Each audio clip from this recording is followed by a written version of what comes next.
दिल्ली देशाची राजधानी, इथे 15 दिवसात 807 लोकांचं अपहरण झालं अशी बातमी व्हायरल होते.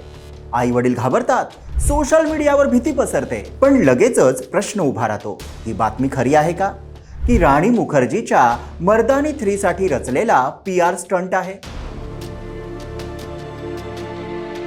तर हा व्हिडिओ शेवटपर्यंत पहा, कारण इथे तथ्य दावे काय आहेत याचा पाठपुरावा आपण करणार आहोत. नमस्कार, मी विहंग ठाकूर. 30 जानेवारी रोजी PTI या वृत्तसंस्थेच्या एका रिपोर्टमुळे मोठी खळबळ उडाली. या रिपोर्टनुसार 1 ते 15 जानेवारी 2026 या अवघ्या 15 दिवसांच्या कालावधीत दिल्लीमध्ये तब्बल 807 लोक बेपत्ता झाल्याचा दावा करण्यात आला. या 807 जणांमध्ये 509 महिला, 298 पुरुष आणि 191 लहान मुलांचा समावेश असल्याचं सांगण्यात आलं.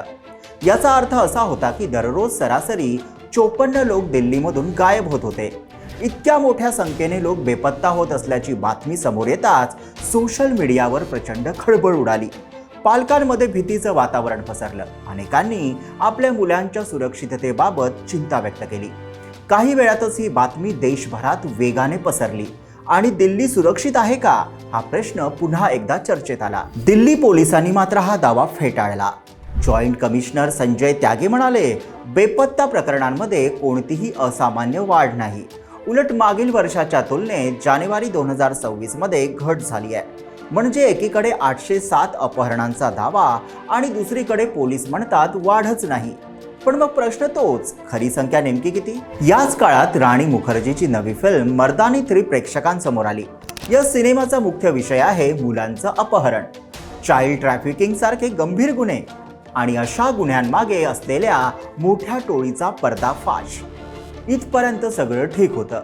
पण ज्या दिवशी PTIने दिल्लीमध्ये 15 दिवसात 807 लोक बेपत्ता झाल्याची बातमी प्रसिद्ध केली, त्याच दिवशी मर्दानी 3 सिनेमा रिलीज झाला.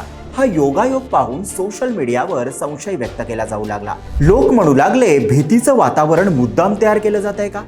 या चर्चेचा फायदा सिनेमाच्या प्रसिद्धीसाठी घेतला जातोय का?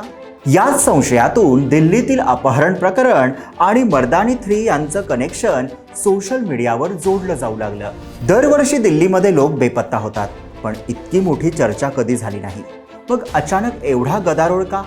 दावा केला गेला, भीती निर्माण करून मर्दानी 3च्या तिकीट विक्रीला हातभार लावला जातोय. दिल्ली पोलिसांनी पुढे जाऊन सांगितलं, बेपत्ता मुलींच्या मुद्द्यावर मुद्दाम घबराट पसरवली जाते. हे पेड प्रमोशन असण्याची शक्यता आहे. अशा लोकांवर कडक कारवाई केली जाईल. पण इथे पोलिसांनी कुणाचंही नाव घेतलं नाही. पण तरीही लोकांनी बोट थेट यशराज फिल्मकडे दाखवलं. यशराज फिल्मने ANIला दिलेल्या निवेदनात स्पष्ट केलं, आम्ही 50 वर्षापासून इंडस्ट्रीत आहोत. भीती पसरवून प्रमोशन करण्यावर आमचा विश्वास नाही. हे सर्व आरोप निराधार आहेत. म्हणजे आता 2 बाजू, एकीकडे पोलिसांचा संशय, दुसरीकडे यशराज फिल्मचा नकार. इथे काही मोठे विरोधाभास आहेत. दिल्ली पोलीस म्हणतात बेपत्ता प्रकरणात वाढ नाही, पण टाइम्स ऑफ इंडियाचा रिपोर्ट म्हणतो दर महिन्याला 2000 लोक गायब होतात. PTIने पोलिसांच्या ऑफिशियल डाटाचा उल्लेख केलाय, तर पोलीस तोच डाटा चुकीचा म्हणतात. जर पेड प्रमोशन असेल तर पोलिसांनी आतापर्यंत कोणावर कारवाई का केली नाही, हाही प्रश्न उपस्थित होतो. या प्रकरणातून 3 गोष्टी स्पष्ट होतात. बेपत्ता लोकांचा प्रश्न खरा आणि गंभीर आहे. आकडेवारीबाबत पारदर्शकता नाही. भीतीचा वापर करून कोणाचंही प्रमोशन करणं अत्यंत घातक आहे.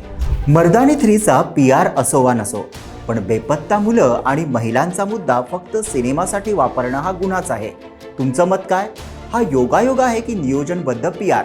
कमेंटमध्ये लिहा आणि व्हिडिओला लाईक करा, शेअर करा आणि आमच्या YouTube चॅनलला सबस्क्राईब करा.